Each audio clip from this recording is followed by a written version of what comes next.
مفتی مبشر احمد ربانی Islamic scholar قرآن پاک میں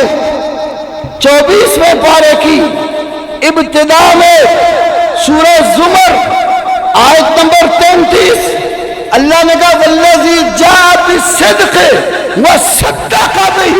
اولئک هم المتقون، وہ ہستی جو سچ لے کر آئی اور جس نے سچ کی تصدیق کی یہی متقین ہیں۔ تفسیر تبری میں ہے سیدنا علی مرتضی رضی اللہ تعالی عنہ فرماتے ہیں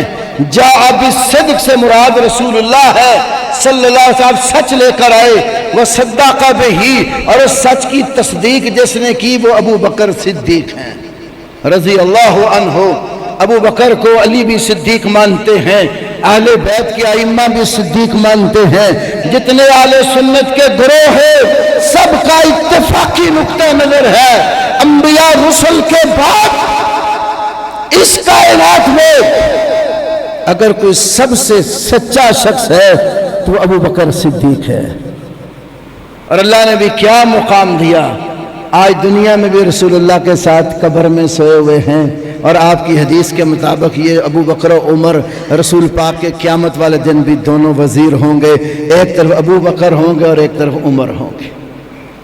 اللہ رب العالمین ہمیں صحابہ کرام کے ساتھ سچی محبت نصیب کرے، اور جو لوگ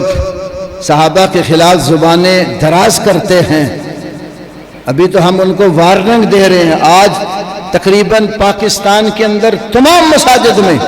خواہ دیوبندی مساجد ہیں، بریلوی مساجد ہیں، اہل الحدیث ہیں، سب اہل سنہ اپنے آپ کو کہتے ہیں، سب کی مساجد میں آج خطبے کا عنوان ابو بکر صدیق ہیں، اور باقاعدہ ہر مسجد سے احتجاج کی صدا بلند ہو رہی۔